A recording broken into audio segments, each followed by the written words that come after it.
We now pray together, the words our Lord Jesus Christ taught us. All together, our Father, who art in heaven, hallowed be thy name.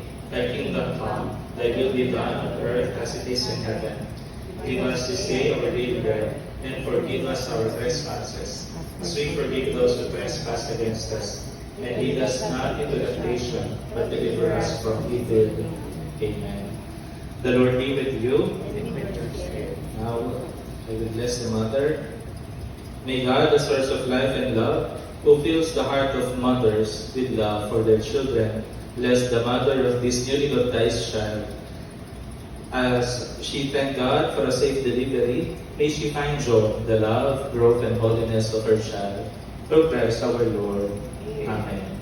May God, the Father and Mother of all fathers, help this father to give good example so that his child will grow to be a mature Christian in all the fullness of Jesus Christ. Amen. May God, who loves all people, bless all the godparents, relatives, and friends who are gathered here in His mercy.